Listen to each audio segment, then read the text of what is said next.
Selamat sore kawan dodolan. Kali ini saya berada di acara Festival Jogja Tempo Dulu di tanggal 12 ya, di hari ketiga. Karena acara ada 3 hari. Dan kebetulan ada beberapa rangkaian acara, salah satunya Jogja Heritage Track. Jadi ada bis ini, ntar ada rute khusus untuk acara ini. Nanti kita masuk sambil nunggu karena tripnya nanti 6:30. Oh ya, assalamualaikum warahmatullahi wabarakatuh. Halo kawan, jumpa lagi dengan saya Windu Dulan.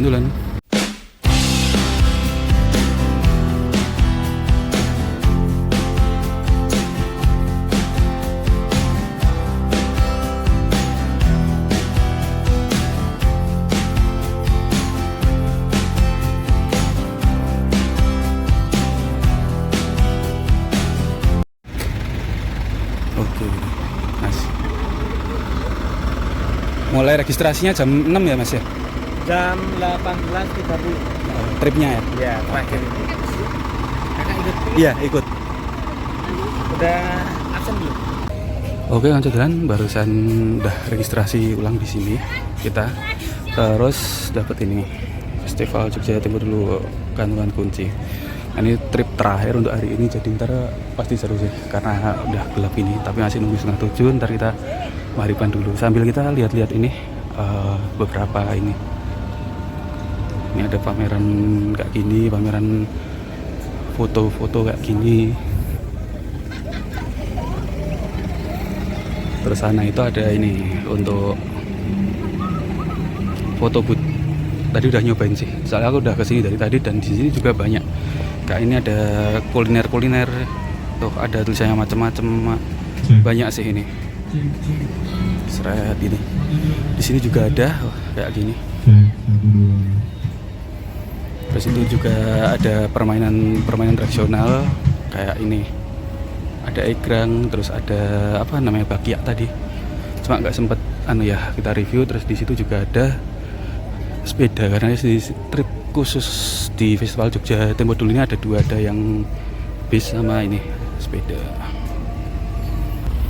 Nah, ini kita masih nunggu jam 6:30 dan tadi dikasih ini untuk ID-nya lagi peserta, ntar kita pakai, dan bisnya udah ready tuh, tapi nggak tahu ntar dapet bis yang mana ya.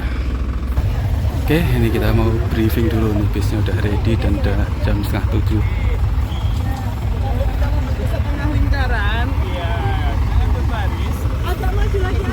Agak maju biar ada jalan buat yang mau masuk.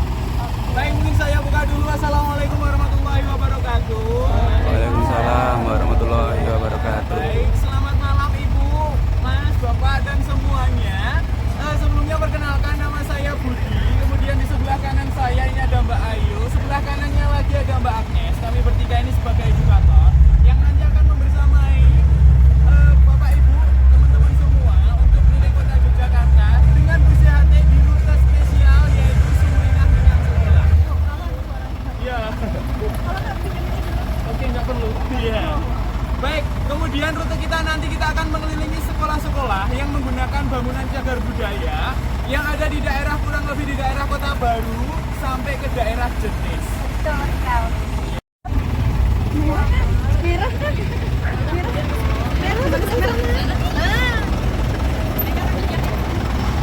Aku jadi terus merah. Iya, warnanya merah. Oh iya, silakan. Kuning ya? Monggo ya, kuning silakan.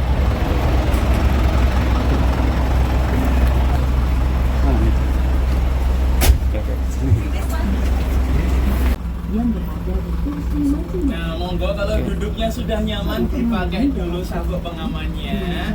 Iya, ada di sebelah kiri, dibuka dulu presnya. Iya.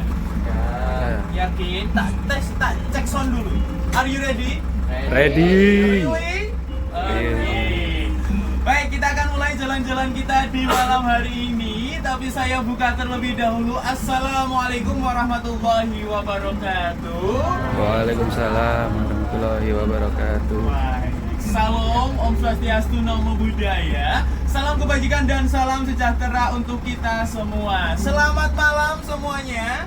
Malam. Oke, gimana kabarnya hari ini? Luar biasa, sehat semua?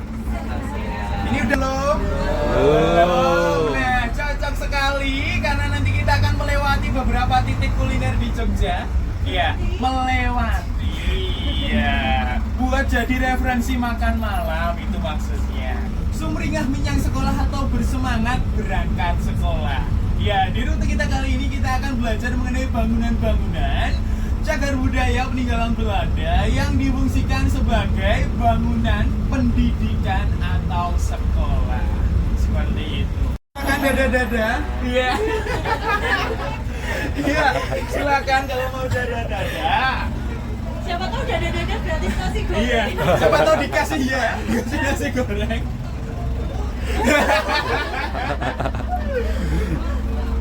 Ya, aku.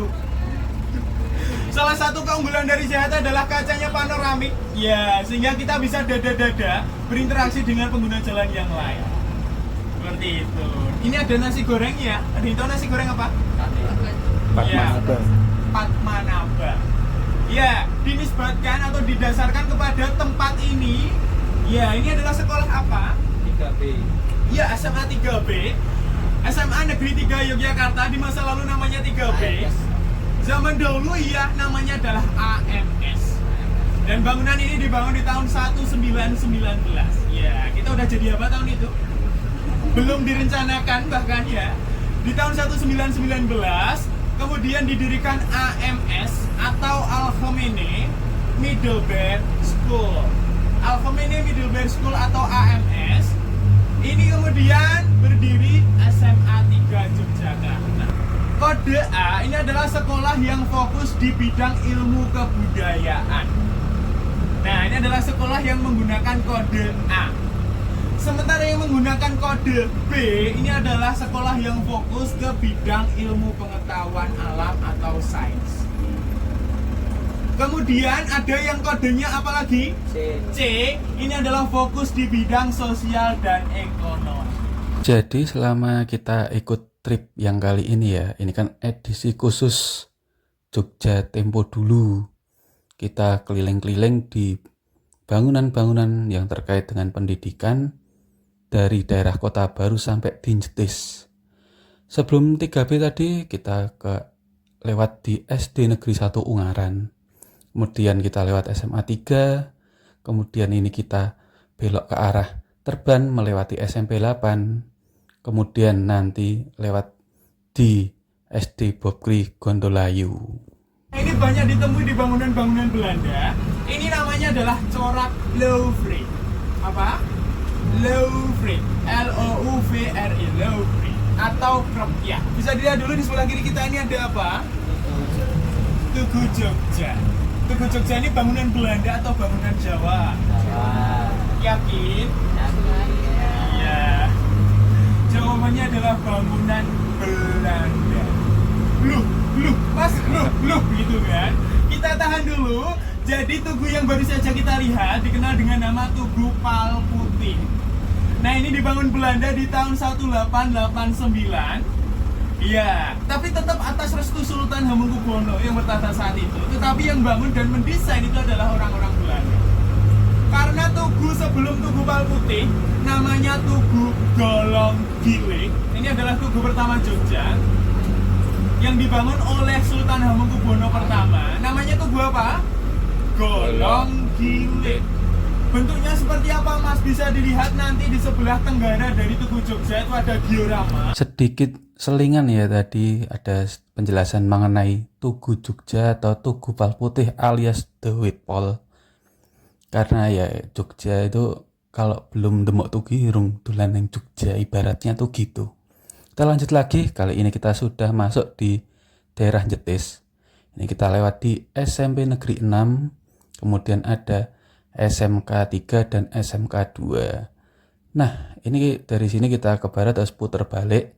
Nanti kita akan masuk ke Prince Juliana School.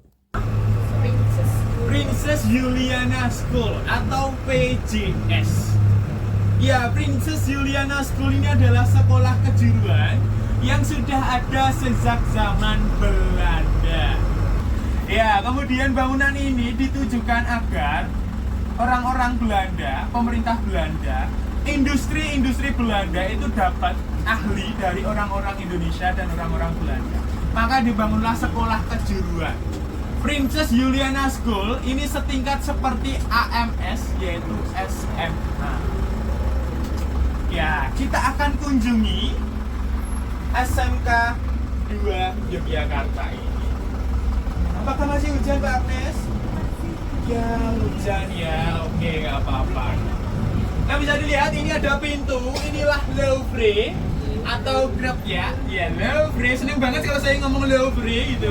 Karena itu adalah bahasa Prancis, Louvre. Itu atau jendela yang ada ventilasi berbentuk horizontal.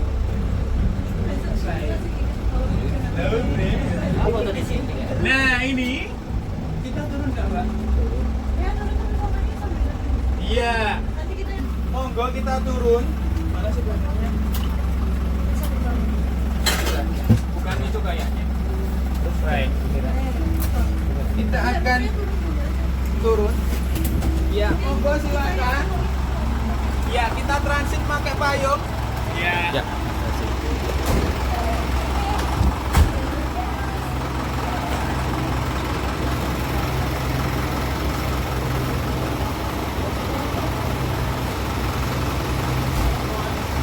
Karena kondisi Jogja yang tiba-tiba menjadi hujan di hari ini, jadinya kita pakai payung dan fotonya tuh di ini apa ya, ibarat itu nggak di depan bangunannya gitu, tapi bangunannya kelihatan lah. Tadi kan kita dibagi jadi 2 kelompok ya, dan sekarang kita ketemu dan kita sambil melihat bangunan Prince Juliana School sambil mendengarkan penjelasan. Ya, dan itu adalah sebuah proyek. Kemudian tadi kita juga sudah melihat pintu jendela model Swedia itu sangat wow. Oke, ini masih bangunan asli nih teman-teman. Gitu. Kita lihat ini lantainya dari apa? Tegel. Tegel itu apa? Tegel itu tega. Gitu. Ini dari tegel. Jadi adalah lantai pada masa dulu memang sudah seperti ini gitu. Dan tahu nggak sih kenapa bagian dindingnya tuh terberasi dan iya betul sekali, karena dia difungsi kalau orang pada masa dulu. Jadi memang bagian dindingnya itu di sini harus dikasih apa ya, space gitu buat menaruh sesuatu. Karena sudah dikonfirmasi juga sama yang mungkin juga Mbak kami zaman itu sukanya naruh sesuatu. Ojek payung. Sekarang saatnya kita kembali ke arah selatan tapi lewat timur. Kita lewat SMA 11 dan SD Tumbuh, kemudian kita menuju ke area UGM. Pancadharma ini adalah kompleks pertama milik UGM. UGM itu baru berdiri di tahun 1946, tetapi baru menepati sini di tahun 1959. Jadi kurang lebih selama 2 dekade, 20-an tahun, UGM itu kampusnya pindah-pindah. Kampus UGM itu pertama ada di sekitaran Keraton. Kemudian ada juga yang di luar daerah seperti Klaten. Ada juga yang tadi udah dijelasin sama Mbak Ayu ya, SMK 2 dan 3 atau PJS, ini juga sempat menjadi kampusnya Fakultas Teknik. Baru kemudian di tahun 1959 dibangunlah UGM dengan dibangun pertama kali kompleks Pancadharma. Nah, kita amati dulu kira-kira bangunannya seperti apa. Nah, bangunannya itu unik karena hampir semua gedungnya itu bentuknya sama. Kenapa disebut Pancadharma? Karena kompleks ini terdiri dari 5 gedung. Maka disebut Pancadharma karena ada 5 gedung. Dan bisa dilihat itu jendelanya tadi tipenya apa? Louvre.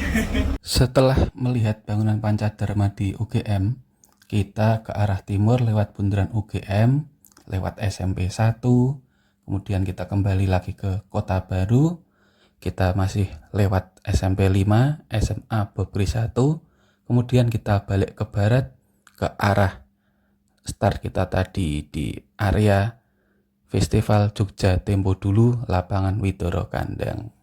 Itulah kenapa rute kita kali ini namanya Sumringah Menyang Sekolah. semangat menyang sekolah, semangat berangkat sekolah. Karena dengan rute JHT ini kita tujuannya adalah mengingatkan kita kembali, memberi motivasi kepada kita bahwa para founding father kita, para pendahulu kita itu sangat semangat dalam belajar. Sangat semangat dalam belajar di kondisi yang sulit sekalipun dan memanfaatkan ilmunya sehingga kita sekarang bisa merasakan kemerdekaan.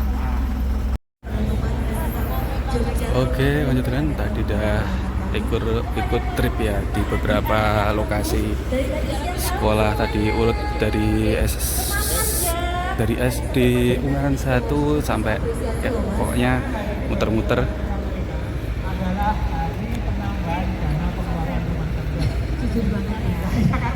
Oke, dan ini nanti ada penutupannya itu Ombah Wes coy. Tuh, sana. Oke, mungkin itu tadi tripnya karena kita fokusnya trip tapi masih ini tentang acara Jogja Timur dulu. Oke, lanjut duluan. Ini tambah gerimis, gue. Aku kayaknya mau pulang aja. Dan tripnya udah selesai ini, kira-kira kayak gitu dulu. Dan nanti sebenarnya masih ada ini sih, Om Wawes gitu. Kalau view dari luar kayak gini, kira-kira udah cukup sekian dan terima kasih. Mohon maaf kalau ada salah kata, salah perbuatan dan kesalahan-kesalahan lain. Dan seperti biasa, kontenku dicontoh sampai dan jangan dicontoh saya like. Saya untuk tulan-tulan buat tetap semangat tulan-tulan dan jangan buang sampah sembarangan. Sampai jumpa di konten-konten saya selanjutnya. Assalamualaikum warahmatullahi wabarakatuh.